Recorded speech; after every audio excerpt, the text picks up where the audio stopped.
Good morning dear friends. आप सभी का हमारे इस चैनल सक्सेस विद वीएससी में बहुत बहुत स्वागत है। उम्मीद करता हूँ आप सभी एकदम स्वस्थ होंगे और आपकी पढ़ाई भी बेहतर चल रही होगी।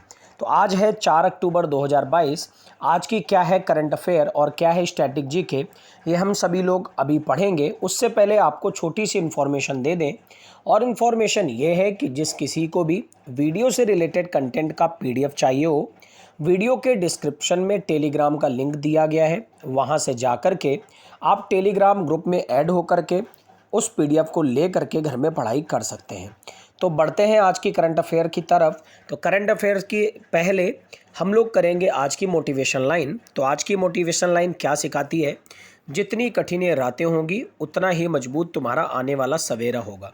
यानी कि हम लोग पढ़ाई के दौर में हैं, तो पढ़ाई के दौर में जितना ज़्यादा इस समय हम लोग पढ़ाई करेंगे रात रात में जग के, उतनी ही अच्छी हमारी आगे आने वाली सुबह होंगी, एक अच्छी सुबह होगी। ठीक है, तो उम्मीद करता हूँ इस प्यारी सी कोटेशन के साथ आज का दिन आपका मंगल में हो। शुरू करेंगे आज की पहली न्यूज़ के साथ।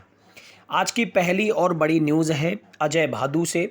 अजय भादु हमारे देश के नए उप चुनाव आयुक्त बनाए गए हैं।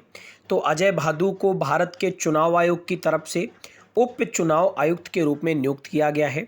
बात करें अजय भादु की, तो गुजरात कैडर के आईएएस अधिकारी हैं अजय भादु, जिनको 24 जुलाई 2024 तक के लिए इस पद पर रखा गया है। इसके अलावा बात करें एक और अपॉइंटमेंट से, तो ये हैं मध्य प्रदेश कैडर के आईएएस अधिकारी जिनका नाम है आकाश त्रिपाठी। इनको सीईओ बनाया गया है माई जीओवी इलेक्ट्रॉनिक्स एवं सूचना प्रौद्योगिकी मंत्रालय के रूप में। उम्मीद करता हूँ पहली न्यूज़ आपको समझ में आई होगी। तो एक क्वेश्चन मेरा आपसे रहेगा कि जो चुनाव आयोग है इसकी स्थापना भारत में किस सन में करी गई थी? आप लोग जरूर कमेंट कॉलम में बताएंगे। इसके अलावा ये भी बताएंगे कि वर्तमान में हमारे चुनाव आयुक्त कौन है। ठीक है, बढ़ते हैं हम लोग आज की दूसरी न्यूज़ की तरफ।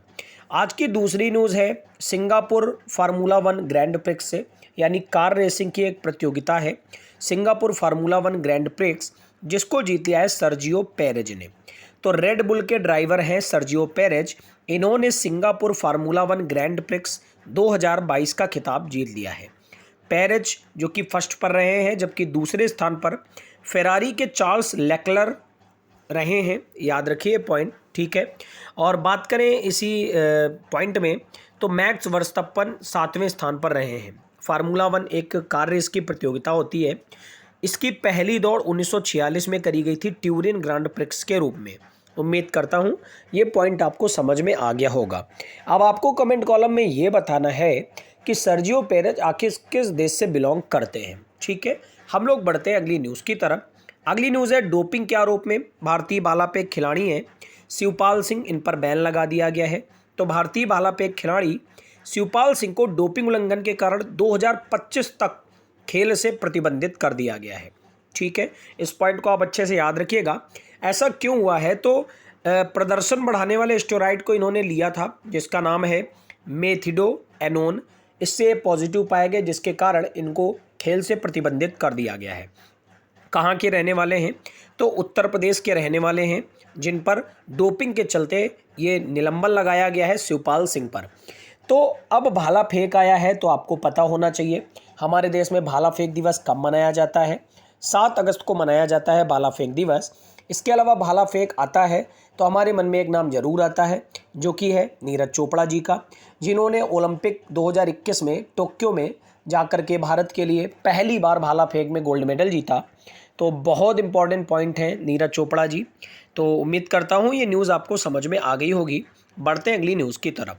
अगली न्यूज़ है अरुणाचल से। तो नॉर्थ ईस्ट का एक स्टेट जो है अरुणाचल प्रदेश, जिसकी राजधानी है ईटानगर, अरुणाचल प्रदेश के राज्यपाल को मेघालय का अतिरिक्त प्रभार दे दिया गया है।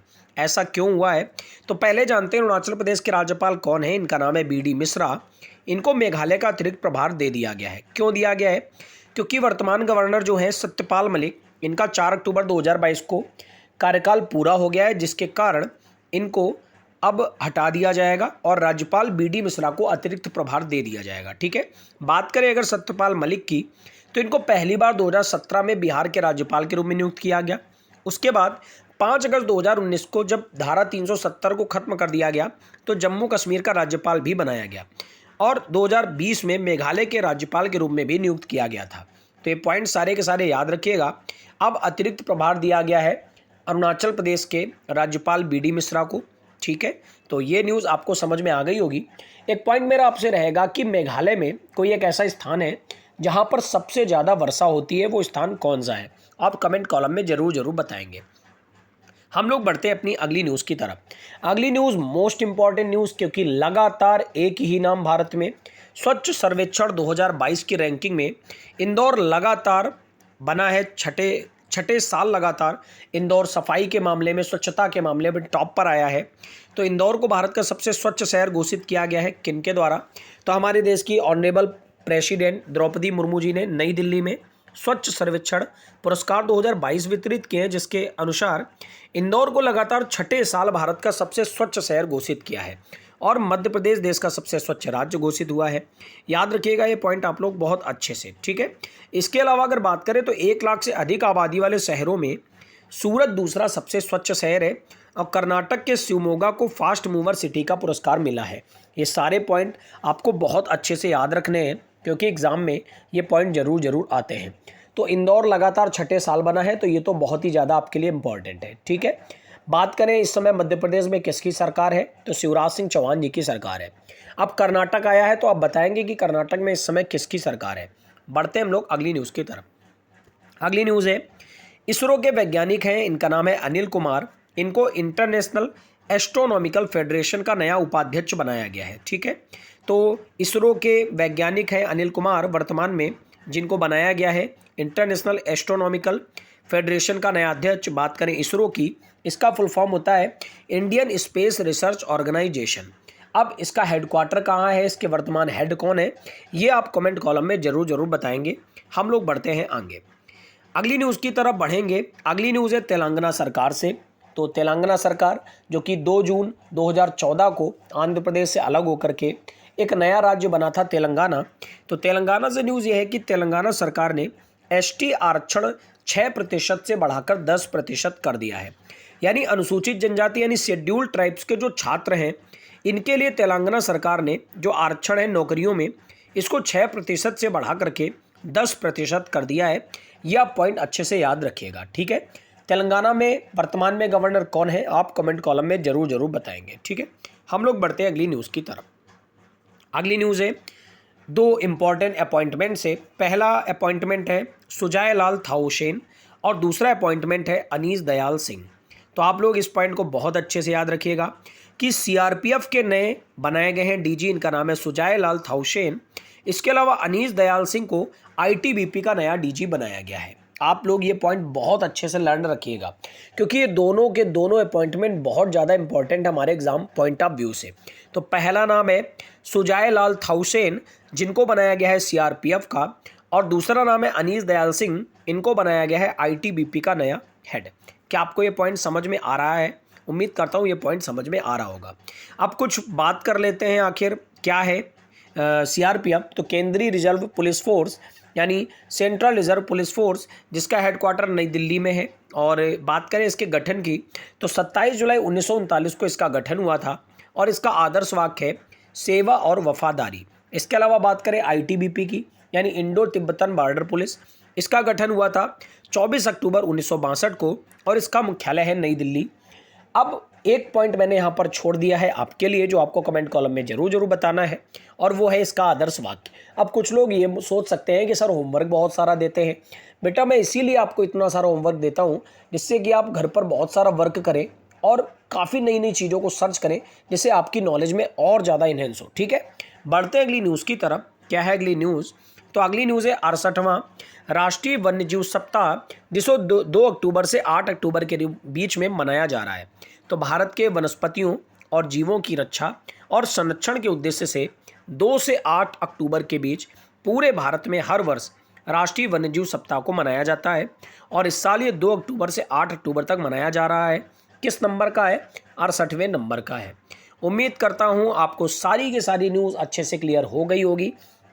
आज हम लोग बढ़ रहे हैं जून महीने के तीसरे हफ्ते की तरफ। जून महीने के तीसरे हफ्ते का पहला पार्ट आज हम लोग कवर करने वाले हैं।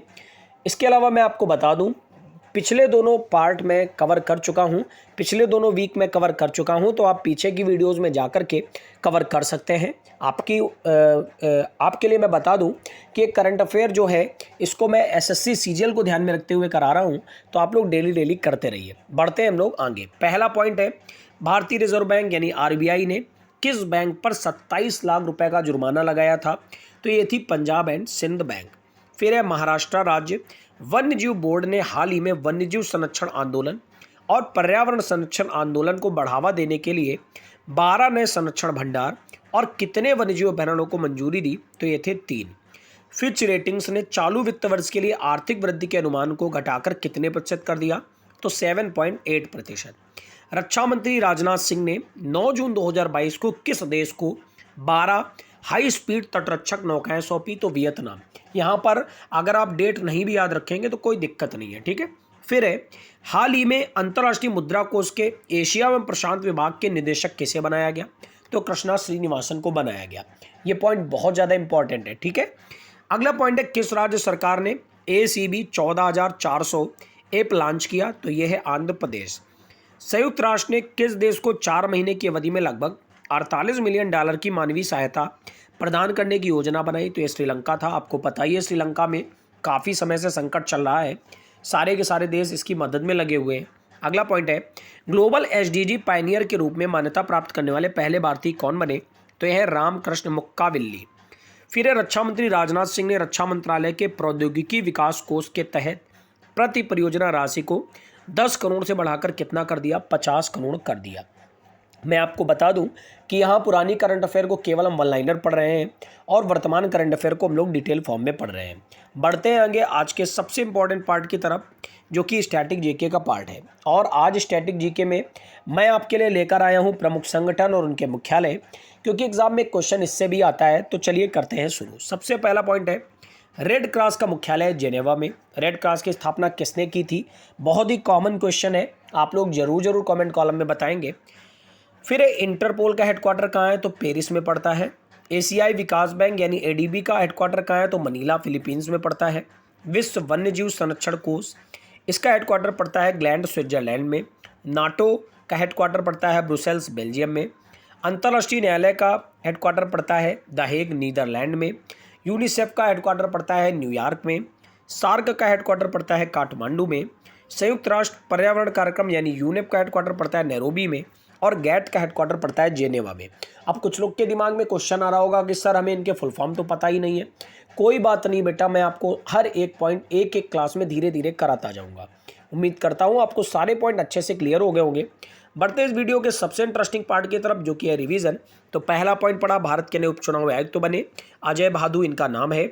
उसके बाद हम लोगों ने पढ़ा, सर्जियो पेरेज ने Singapore formula 1 grand prix car racing की प्रतियोगिता जीत ली है, जो कि रेडबुल के ड्राइवर हैं। फिर पढ़ा, डोपिंग के आरोप में उत्तर प्रदेश के खिलाड़ी है शिवपाल सिंह, इनको भाला फेंक से निलंबित कर दिया गया। फिर अरुणाचल के राज्यपाल BD मिश्रा को मेघालय का अतिरिक्त प्रभार दिया गया। उसके बाद हम लोगों ने पढ़ा, स्वच्छ सर्वेक्षण 2022 में इंदौर लगातार 6ठे साल स्वच्छ शहरों की रैंकिंग में टॉप पर आया है, ठीक है। फिर उसके बाद हम लोगों ने पढ़ा कि इसरो के वैज्ञानिक हैं अनिल कुमार, जिन्हें IAF का उपाध्यक्ष बनाया गया।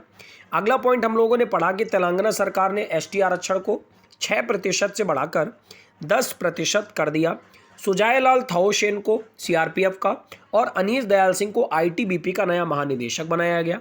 उसके बाद हम लोगों ने पढ़ा कि किसका मुख्यालय किस जगह है, ये पॉइंट आप कवर कर सकते हैं। उसके बाद पढ़ा 68वें नंबर का राष्ट्रीय वन्यजीव सप्ताह, जो कि 2 से 8 अक्टूबर तक मनाया जा रहा है। उम्मीद करता हूँ सारी की सारी करंट अफेयर आपको अच्छे से क्लियर हो गई होगी। फिर हम लोगों ने ओल्ड करंट अफेयर पढ़ी, वो आप लोग PDF के माध्यम से जरूर पढ़ लें। इसके अलावा उसके बाद हम लोगों ने स्टैटिक जीके पोर्शन में प्रमुख संगठन और उनके मुख्यालय के बारे में पढ़ा। उम्मीद करता हूँ आप लोगों को पूरी करंट अफेयर की क्लास बहुत पसंद आई होगी। अगर आपको करंट अफेयर की क्लास पसंद आती है तो दूर तक अपने दोस्तों के साथ शेयर करें, ठीक है, जिससे कि हमारा ये सपोर्ट आपके लिए दूर तक जा सके। उम्मीद करता हूँ आपको ये क्लास बहुत अच्छी लगी होगी। तो अगर आपको क्लास अच्छी लगे तो वीडियो को लाइक करें, कमेंट्स करें, और हाँ, होमवर्क के कमेंट्स तो ज़रूर ही करें और सब्सक्राइब करें। इसके अलावा मैं आप लोगों से ये पॉइंट बताना चाहता हूँ कि नोबेल पुरस्कार भी बंटने शुरू हो गए हैं। मैं कंपाइलेशन करके एक अलग से वीडियो बनाऊंगा जिसमें एक एक नोबेल पुरस्कार के बारे में आपको डिटेल वे में बताऊंगा। ठीक है, तो आपका दिन मंगलमय हो। God bless you all.